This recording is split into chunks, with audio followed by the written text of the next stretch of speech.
Online सेशनमध्ये स्वागत. चिटणीसाची कार्यपद्धती या विषयामध्ये प्रकरण 3 त्यातला घटक भाग विक्रीची पद्धती. भाग विक्रीच्या एकूण 4 पद्धती.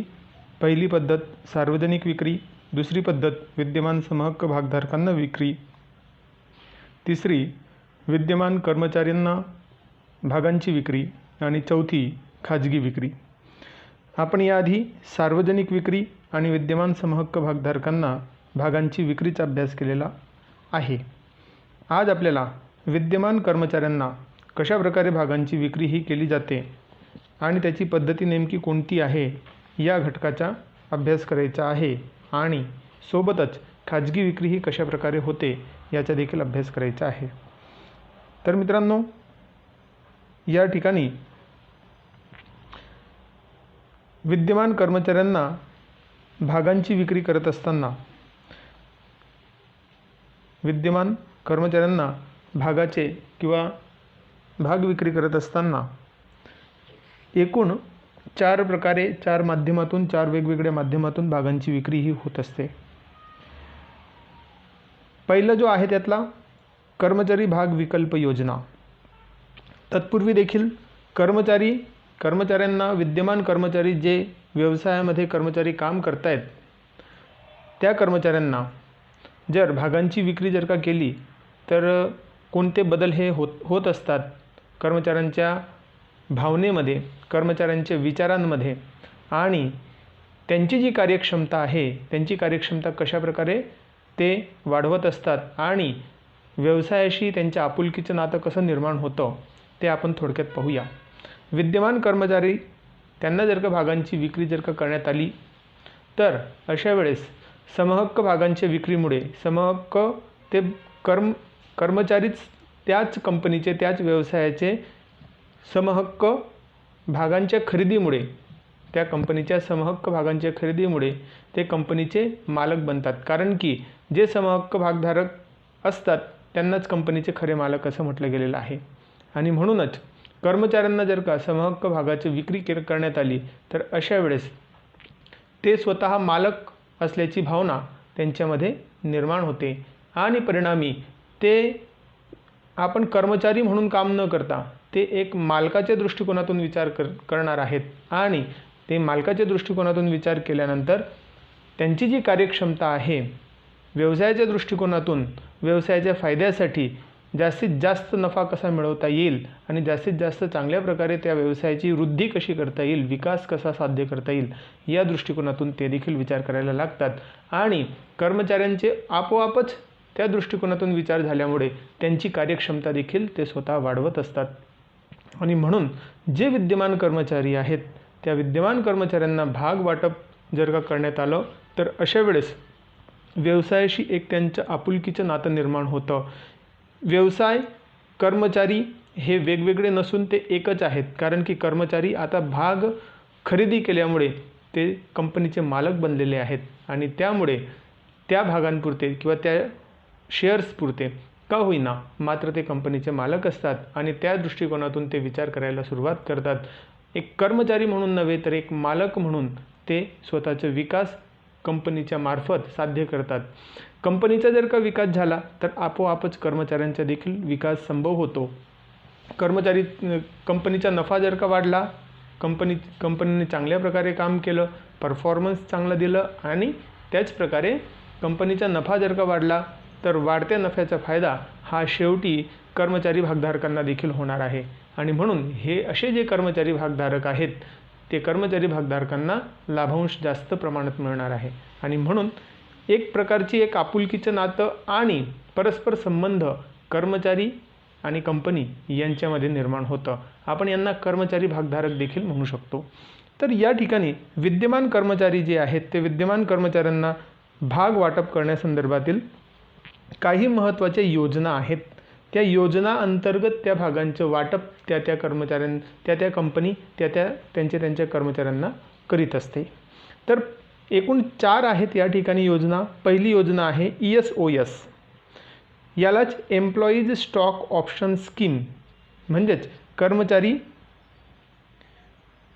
कर्मचारी भाग विकल्प योजना असे देखील म्हणतात. ESOS, दुसरं आहे ESPS, दुसरं आहे ESPS म्हणजेच एम्प्लॉई स्टॉक परचेस स्कीम, आणि त्याच प्रकारे तिसरं जे आहे ते म्हणजे SARS, stock appreciation right scheme, भाग किंमत वृद्धी अधिकार योजना, आणि चौथं जे आहे ते म्हणजे स्वेट सामान्य भाग.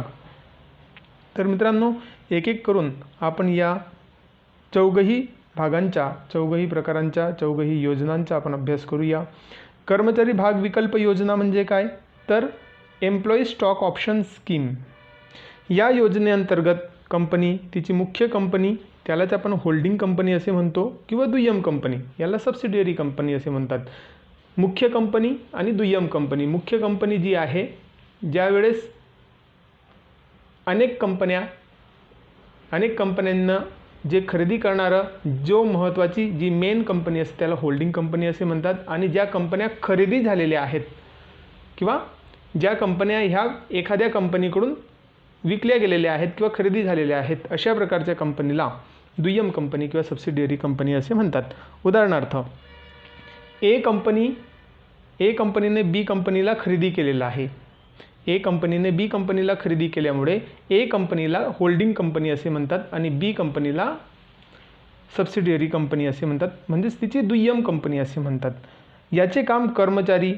मग आता या ठिकाणी या योजनेअंतर्गत ही जी मुख्य कंपनी किंवा दुय्यम कंपनी आहेत, यांचे कायम कर्मचारी, परमनंट एम्प्लॉई, संचालक, अधिकारी यांना कंपनीचे समहक्क भाग भविष्यातील तारखेस पूर्वनिश्चित दराने घेण्याचे अधिकार असतात.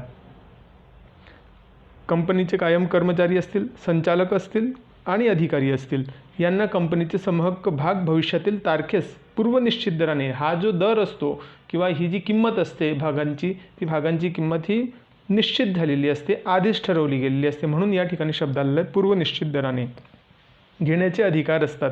कोणत्या योजनेअंतर्गत, तर कर्मचारी भाग विकल्प योजनेअंतर्गत. या ठिकाणी जर का आपण पाहिलं तर कर्मचारी भाग विकल्प म्हणजे काय, त्यांना विकल्प दिलेला असतो. म्हणजेच काय, जर का कर्मचाऱ्याला जर का 10 भाग खरेदी केले आणि 10 भागांची किंमत 10,000 रुपये असेल, तर अशा वेळेस ते जे खरेदी केलेले भाग आहेत, त्या खरेदी केलेले जे भाग आहेत त्याला 10,000 रुपये द्यावे लागतील. एक उदाहरणाच्या स्वरूपात आपण पाहिलं. म्हणजे सांगण्याचे तात्पर्य असं की ते जे सर्व पैसे आहेत, ते सर्व पैसे कर्मचाऱ्यांनी भाग खरेदी केल्यानंतर लगेच ताबडतोब त्याला जमा करावे लागतात.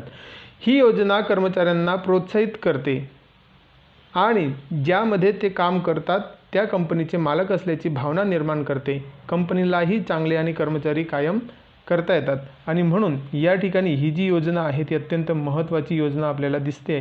कर्मचारी भाग विकल्प योजनेच्या तरतुदीप्रमाणे कोणकोणत्या तरतुदी या ठिकाणी आहेत, तर कंपनी तिच्या कर्मचाऱ्यांना प्रत्यक्ष किंवा थेट किंवा कर्मचारी कल्याण संस्थेद्वारे भाग वाटप करत असते. कंपनी डायरेक्ट ते जे कर्मचारी आहेत त्या कर्मचाऱ्यांना किंवा कर्मचारी कल्याण संस्था असते, त्या कर्मचारी कल्याण संस्था ही रिक्रुटमेंटचे काम करत असते आणि त्यामुळे जे कर्मचाऱ्यांचे वेगवेगळे जे प्रश्न आहेत तर ते प्रश्न सोडवण्याचे देखील काम करत असते. आणि त्या संदर्भातच कर्मचाऱ्यांचं अजून कोणकोणत्या आवश्यकता आहेत त्या सामायिक आवश्यकता बघण्याचं कार्य आणि त्याचप्रकारे ते सोडवण्याचं, समस्या असतील तर ते सोडवण्याचं कार्य हे कर्मचारी कल्याण संस्थेद्वारे होत असतं. तर या कर्मचारी कल्याण संस्थेमार्फत जर कुठल्याही कंपनीचे भाग किंवा स्वतः काम करत असलेल्या कर्मचाऱ्यांच्या कंपनीचे भाग जर का खरेदी करावयाचे असतील कर्मचाऱ्यांना, तर अशी संस्था ही त्यांना देखील मदत करत असते. नंबर 2, वाटप केलेल्या भागाचे मूल्य बाजारापेक्षा कमी असते. हे अतिशय महत्त्वाचे आहे. वाटप केलेल्या भागाचे मूल्य हे बाजार मूल्यापेक्षा कमी असते. बाजार मूल्यापेक्षा कमी असणं म्हणजे याचा दुसरा अर्थ असा की ते जे किंमत आहे ते पूर्वनिर्धारित असते. सर्वप्रथम तर ही एक गोष्ट, ते समहक्क भागांची किंमत ही पूर्वनिर्धारित असते आणि ते बाजार मूल्यापेक्षा कमी असते. कारण की बाजार मूल्य इतकं किंवा बाजार मूल्यापेक्षा जास्त किंमत असेल तर कर्मचारी ते खरेदी करणार नाही, कारण की ते तर मार्केटमध्ये सर्वत्र अवेलेबल आहेत. मग या ठिकाणी या योजनेअंतर्गत ESOS या योजनेअंतर्गत, यालाच इन शॉर्टमध्ये ESOS असे देखील म्हणतात, तर ESOS या योजनेअंतर्गत बाजार मूल्यापेक्षा कमी किंमत जर अशा प्रकारच्या कंपन्या आपल्या कर्मचाऱ्यांना देत असतील तर अशा वेळेस ते खरेदी करायला उत्सुक असतात. पुढे कर्मचाऱ्यांसाठी प्रत्यायोजन कालावधी 1 वर्षाचा असतो. प्रत्यायोजन कालावधीलाच वेस्टिंग पिरियड्स असे देखील म्हणतात. हा जो कालावधी असतो कर्मचारी भाग विकल्प दिल्यापासून भाग खरेदीसाठी 1 वर्षापर्यंतचा हा कालावधी असतो आणि खरेदीसाठी तो एक अर्ज कंपनीकडे करतो. म्हणजेच या ठिकाणी हा जो कालावधी आहे प्रत्यायोजन कालावधी हा जवळपास 1 वर्षासाठीचा असतो. कंपनी कर्मचाऱ्यांना अशा प्रकारचा जो कालावधी आहे तो 1 वर्षापर्यंतचा कालावधी कर्मचाऱ्यांना भाग खरेदीसाठी किंवा भाग खरेदीच्या अर्जासाठी देत असते.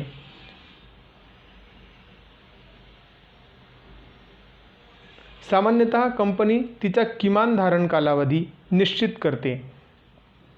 म्हणजेच ज्यामध्ये कर्मचारी भाग विक्री करू शकत नाही, जो विकल्प दिल्यापासून ते धारण करण्यामध्ये किमान धारण कालावधी 1 वर्षाचा असतो. या ठिकाणी किमान धारण कालावधी एक वेळेस कंपनीकडून कर्मचाऱ्याने भाग खरेदी केले तर त्या कर्मचाऱ्याला किंवा कर्मचारी भागधारकाला ते भाग 1 वर्षापर्यंत विकता येत नाहीत. अशा या योजनेमध्ये तरतूद केलेली आहे. आणि म्हणून या ठिकाणी प्रत्यायोजन कालावधीनंतर जो विकल्प दिल्यापासून ते धारण करण्यामध्ये किमान धारण कालावधी हा 1 वर्षाचा असतो. म्हणजेच कमीत कमी त्याने धारण केल्यापासून 1 वर्षापर्यंत कर्मचारी भागधारकाला स्वतःचे भाग हे विकता येत नाहीत. 1 वर्ष झाल्यानंतर तो भागांची विक्री करू शकतो.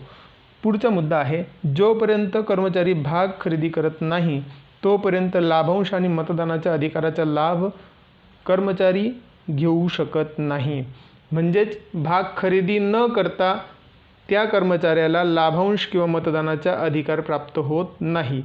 तो कर्मचारीच असतो. मात्र ज्यावेळेस त्याने कंपनीचे भाग खरेदी केलेले असतील तर अशा वेळेस तो कर्मचारी भागधारक बनतो आणि म्हणून अशा कर्मचाऱ्याला मतदानाचा आणि सोबतच लाभांश मिळवून घेण्याचा अधिकार हा प्राप्त होतो, अन्यथा नसतो.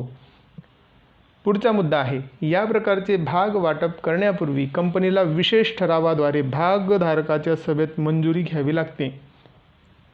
कर्मचारी या योजनेअंतर्गत खरेदी केलेले भाग हस्तांतर करू शकत नाही किंवा गहाण ठेवू शकत नाही किंवा तारण ठेवू शकत नाही.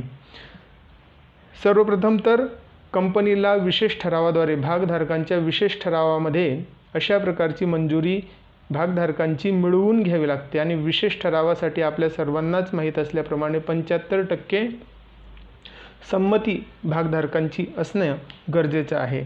आणि त्याच प्रकारे हे जी योजना आहे या अंतर्गत खरेदी केलेले भाग हस्तांतर कर्मचारी किंवा कर्मचारी भागधारक हे करू शकत नाहीत किंवा गहाण किंवा तारण ठेवू शकत नाही. साधारणतः जर का कर्मचाऱ्यांना लोन पाहिजे असेल, कर्ज पाहिजे असेल तर अशा प्रकारचे समहक्क भागधारक हे तारण म्हणून ठेवू शकतात, जर का अशा खुल्या बाजारातून जर का खरेदी केलेली असतील तर. मात्र अशा विशिष्ट योजनेअंतर्गत जर का भागांची खरेदी केलेली असेल तर अशा वेळेस अशा प्रकारचे जे भाग आहेत ते तारण किंवा गहाण म्हणून ठेवता येत नाही, लिस्ट करता येत नाही किंवा मॉर्गेजसुद्धा ठेवता येत नाही. पुढचा मुद्दा आहे, कंपनीला कर्मचारी भाग विकल्प योजनेचे व्यवस्थापन करण्यासाठी भरपाई समितीची स्थापना करावी लागते आणि कंपनीला सेबी भाग आधारित कर्मचारी फायदे नियम 2014च्या तरतुदींचे पालन करावे लागते. जो कंपनी सेबी कायदा जो आहे किंवा नियम जे आहेत 2014चे तर त्या सर्व तरतुदींचे पालन करावे लागतात. मात्र आपण जे वर जे पाहिले ते ठळक जे तरतुदी आहेत त्या ठळक तरतुदींचा अभ्यास सविस्तरपणे पाहिलेला आहे. तर त्यामुळे मित्रांनो या ठिकाणी ESOS म्हणजेच एम्प्लॉई स्टॉक ऑप्शन स्कीम कर्मचाऱ्यांसाठी कंपनीने एक विकल्प किंवा एक पर्याय म्हणून समहक्क भागांची विक्री करण्यासाठी ठेवलेला असतो.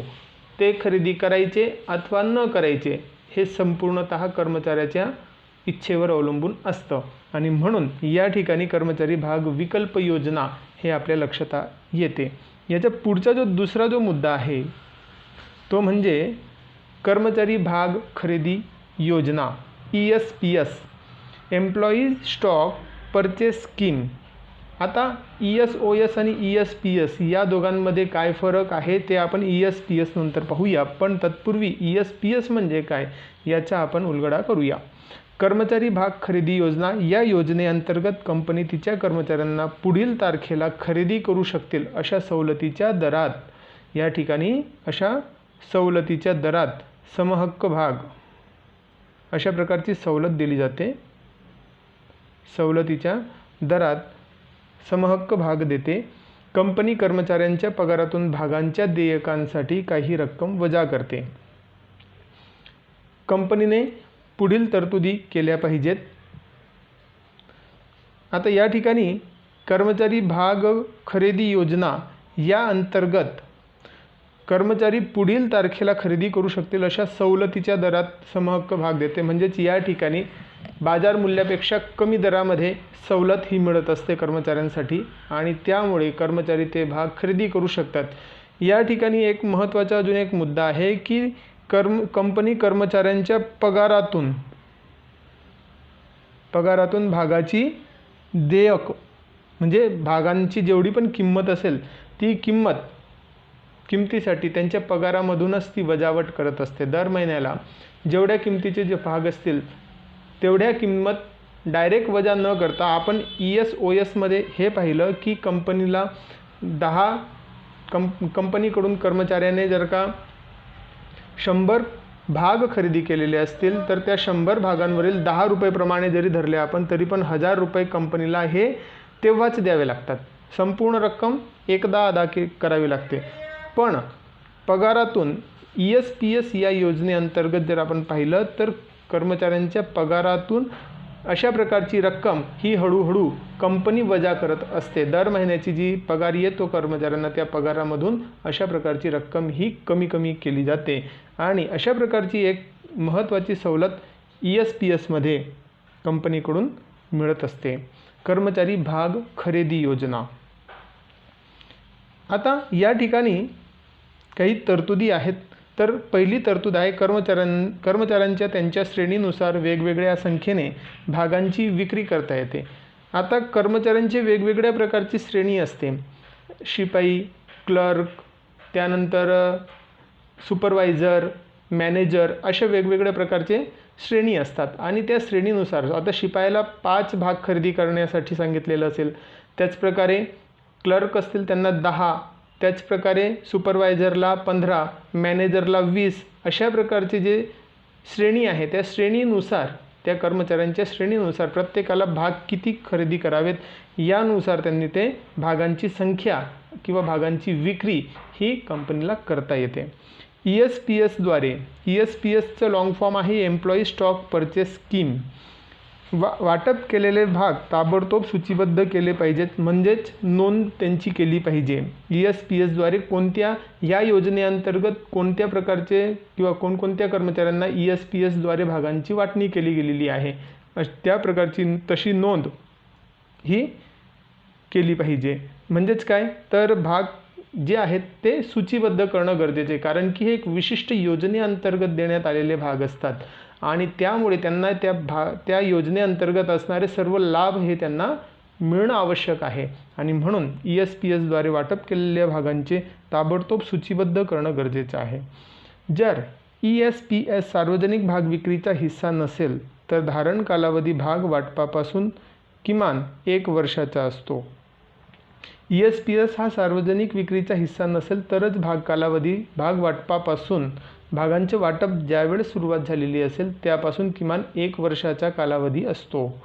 त्याचप्रकारे कंपनीने सेबी भाग आधारित कर्मचारी फायदे नियम 2014च्या तरतुदी पूर्ण केल्या पाहिजेत आणि कर्मचारी भाग खरेदी योजनेद्वारे भाग वाटप करण्यापूर्वी कंपनीला भागधारकांच्या सभेत विशेष ठरावाद्वारे मंजुरी घ्यावी लागते.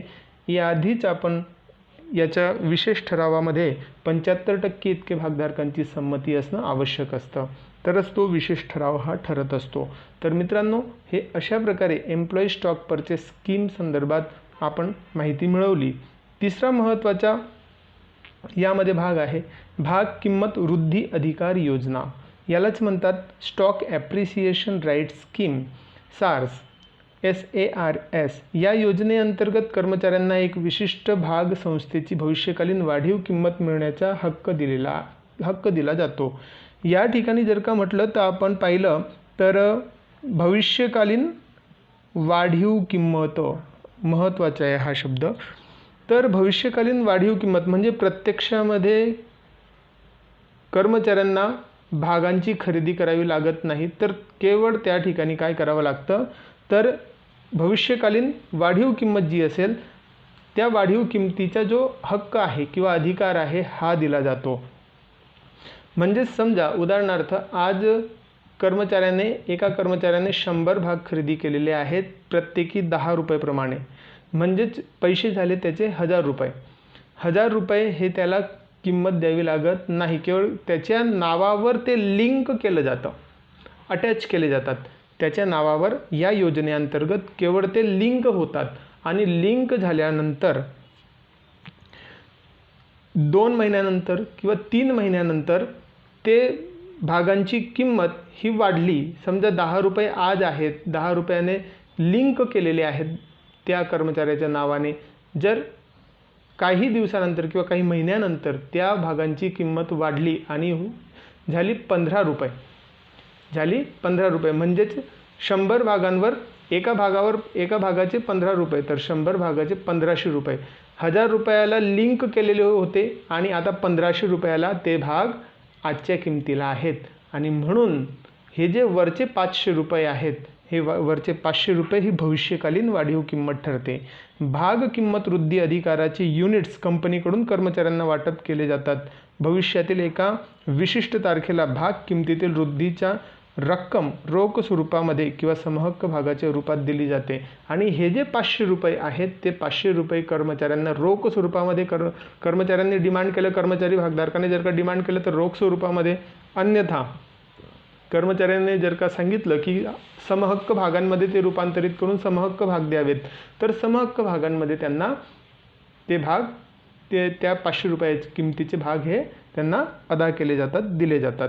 भाग किंमत वृद्धी अधिकारी योजना ही बोनसच्या बदल्यात दिली जाणारी पद्धत आहे। ही पद्धत चांगले कार्य करणाऱ्या व भागांची बाजार किंमत वाढवणाऱ्या कंपन्यांकडून वापरली जाते।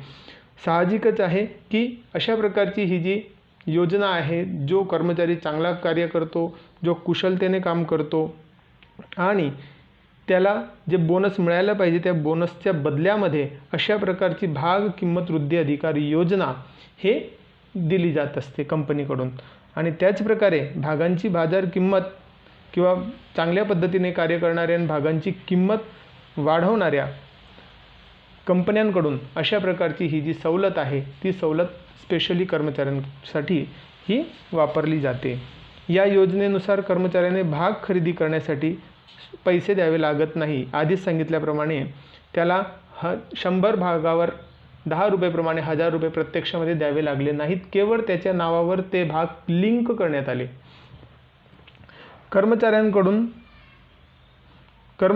कंपनीकडून कर्मचाऱ्यांना किमान 1 वर्षाचा प्रत्यायोजन कालावधी दिला जातो। या योजनेत किमान धारण कालावधी नसतो। भागधारकांच्या सभेत विशेष ठराव संमत करून या योजनेला संमती दिली जाते आणि म्हणूनच मित्रांनो या ठिकाणी या योजनेमध्ये किमान धारण कालावधी नसतो, कारण की या ठिकाणी प्रत्यक्षामध्ये कुठल्याही प्रकारचे भाग हे कंपनीकडून कर्मचारी भागधारक खरेदी करत नाहीत, तर केवळ त्याच्या नावावर ते भाग लिंक केलेले असतात आणि म्हणून ते जे भविष्यकालीन वाढीव जी किंमत आहे त्याचा फायदा मिळवून घेण्यासाठी कर्मचारी या ठिकाणी तत्पर असतो किंवा त्यांच्याकडे भागच नसल्यामुळे प्रत्यक्षात तर तो जो लिंक केलेला भाग आहे त्याची विक्री तो करू शकत नाही आणि म्हणून किमान धारण कालावधी या ठिकाणी प्रश्नच येत नाही। कारण की किमान धारण कालावधी हा कोणत्या वेळेस लागू ठरेल की ज्या वेळेस प्रत्यक्षात कंपनीकडून कर्मचारी भागधारकांकडे भागांची हस्तांतरण झालेले असेल त्याच वेळेस ते लागू पडेल आणि म्हणून या ठिकाणी फक्त लिंकिंग असल्यामुळे कर्मचारी भागधारकांना अशा कुठल्याही प्रकारचे भाग हे मिळत नाहीत, केवळ लिंक केले जातात। आणि पुढचा मुद्दा आहे सर्वात महत्त्वाचा म्हणजे स्वेट सामान्य भाग। हे जे चौघही मुद्दे आहेत ते चारही मुद्दे आपल्या स्पर्धा परीक्षांसाठी देखील अत्यंत उपयुक्त अशा प्रकारचे आहेत। म्हणून विशेष करून लक्ष द्या. स्वेट सामान्य भाग. कंपनी तिच्या कर्मचारी व संचालकांना पैशांऐवजी मोबदला म्हणून किंवा सवलतीच्या दरात भाग वाटप करते. कंपनीचे कर्मचारी व संचालकांच्या मौल्यवान योगदानामुळे वाढलेला नफा लक्षात घेऊन त्यांना हे भाग दिले जातात. समहक्क भागांप्रमाणे स्वेट भागांना देखील अधिकार असतात. समहक्क भागांना जसे मतदानाचा अधिकार असतो, लाभांश मिळवून घेण्याचा अधिकार असतो, सभेमध्ये हजर राहण्याचा अधिकार असतं, त्याचप्रकारे जे लेखापुस्तकं आहेत ते लेखापुस्तकं पाहण्याचा अधिकार असतो. असे वेगवेगळे प्रकारचे जे अधिकार आहेत जे समहक्क भागांना आहेत, त्याचप्रकारे स्वेट भागांना देखील अशा प्रकारचे अधिकार असतात. स्वेट भाग हे कंपनीचे कर्मचारी आणि संचालकांना पैशांऐवजी जे मोबदला त्यांना दिला जातो, त्यांच्या मोबदल्यामध्ये त्यांना स्वेट भागांची वाटणी ही कंपनी करू शकते आणि ते देखील सवलतीच्या दरामध्ये अशा प्रकारचे भाग वाटप केले जातात. या भागांचे किमान धारण कालावधी 3 वर्षांचा असतो, म्हणजेच या कालावधीत ते हस्तांतरण करू शकत नाही.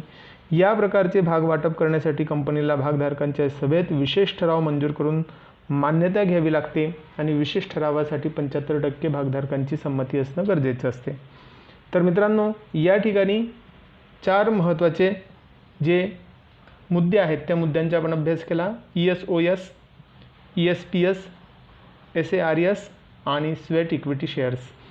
तर या पुढचा जो मुद्दा आहे महत्त्वाचा तो म्हणजे खाजगीरित्या भागांची विक्री. जो चौथा महत्त्वाची पद्धती आहे खाजगीरित्या भागांची विक्री. जेव्हा कंपनी व्यक्तीच्या विशिष्ट समूहाला 200पर्यंत, आता लोकांचा जो विशिष्ट समूह आहे किंवा व्यक्तींचा विशिष्ट समूह आहे हा खाजगीरित्या असल्यामुळे 200 पाहिजे जास्तीत जास्त. 200पेक्षा कमी चालतील पण 200पेक्षा जास्त नकोत. प्रतिभूती घेण्यासाठी आवाहन करत असते त्यालाच खाजगीरित्या वाटप असे म्हणतात. जेव्हा कंपनी व्यक्तीच्या विशिष्ट समूहाला प्रतिभूती घेण्यासाठी आवाहन करत असते त्यालाच खाजगीरित्या भाग वाटप असे म्हणतात. प्रतिभूती म्हणजेच याआधीच आपण पाहिल्याप्रमाणे भाग, कर्जरोखे, बॉन्ड्स, ठेवी वगैरे हे जे सर्व आहेत त्या सर्वांना एकत्रितरित्या प्रतिभूती ही संकल्पना आहे. वेगळ्या शब्दात जर का आपल्याला मांडायचे असेल तर कंपनी सामान्य जनता सोडून ठराविक ओळख असणाऱ्या व्यक्तींना प्रतिभूती घेण्यासाठी आवाहन करते. कंपनीचे संचालक मंडळ विशिष्ट समूहामध्ये समाविष्ट करण्यासाठी व्यक्तीची निवड करते. ते म्युच्युअल फंड, संस्थात्मक गुंतवणूकदार इत्यादी असू शकतात. म्हणजेच ज्या कंपनीला ज्या व्यक्तींकडून हे भांडवल गोळा करायचे असेल तर अशा व्यक्तींना अशा प्रकारचे जे ऑफर लेटर आहे तर ते ऑफर लेटर आधी पाठवत असते. कंपनीला खाजगीरित्या वाटपाच्या वेळेस सोबत ऑफर लेटर अर्ज पाठवावा लागतो. हे अंशतः हे भाग जे असतात खाजगीरित्या वाटप केलेले भाग जे असतात ते भाग अंशतः दत्त, पार्टली पेड किंवा फुल्ली पेड म्हणजेच पूर्ण दत्त. पार्टली पेड म्हणजेच काय की समजा 10 रुपयाचं शेअर असेल तर ते 10 रुपयाचं शेअर्स 5 रुपयामध्ये, 6 रुपयामध्ये, 8 रुपयामध्ये विकणं याला म्हणतात पार्टली पेड. आणि फुल्ली पेड म्हणजे काय 10च्या शेअर 10 रुपये द्यावे लागतील याला म्हणतात फुल्ली पेड. आणि याची रक्कम धनादेशाद्वारे किंवा DDद्वारे दिली जाते. DD म्हणजेच डिमांड ड्राफ्ट आणि धनादेश म्हणजे आपण म्हणतो त्याला चेक. रोखीने खरेदी करता येत नाहीत. अशा प्रकारचे जे शेअर्स असतात ते रोखीने खरेदी करता येत नाही, कारण की बँक ही त्रयस्थ संस्था असते किंवा बँक ही त्रयस्थ व्यक्ती असते.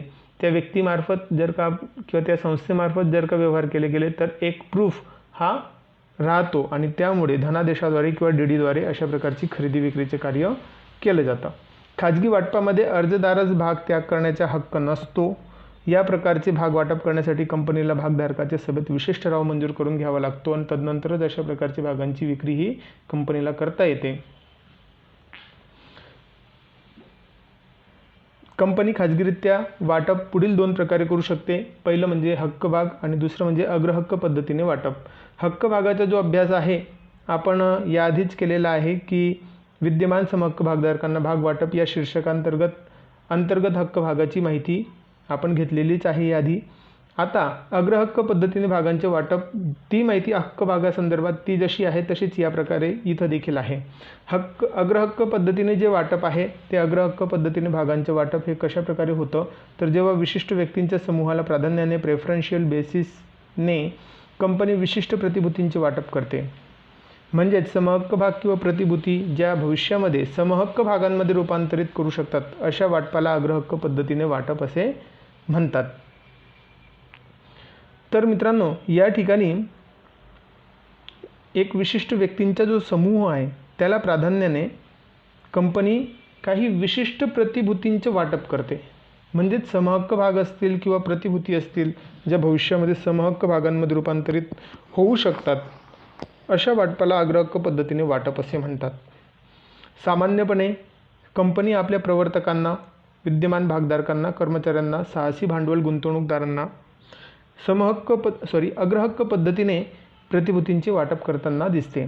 अग्रहक्क पद्धतीने वाटप केलेले भाग हे पूर्ण फेड नसतात व त्याची रक्कम रोख द्यावी लागते. या भागांना मतदानाचे हक्क असतात. अग्रहक्क पद्धतीने प्रतिभूती वाटपासाठी भागधारकांच्या विशेष ठरावाने मंजुरी घेतली जाते आणि अग्रहक्क पद्धतीने प्रतिभूती वाटपाने वेळेची बचत होते, तसेच कागदपत्रांचे प्रमाण कमी होते. कारण की या ठिकाणी ज्या व्यक्तीला ते ऑफर लेटर पाठवलेलं असेल, खाजगी कंपनी असेल तर ऑफर लेटर पाठवत असते आणि जर का ते सार्वजनिक असेल तर लेटर ऑफ ऑफर म्हणतात त्याला, तर ते लेटर ऑफ ऑफर पाठवत असते. पण आता या ठिकाणी ऑफर लेटर पाठवल्यानंतर ज्या व्यक्तीकडून भांडवल हे उभारायचं आहे किंवा ज्या व्यक्तीकडून कर्ज घ्यायचे तर त्या व्यक्तीला अशा प्रकारचे प्रतिभूती घेण्यासंदर्भात कंपनी खाजगीरित्या आवाहन करत असते. साहसी भांडवल म्हणजेच काय, तर साहसी भांडवलाची या ठिकाणी अधिक माहिती दिलेली आपल्याला.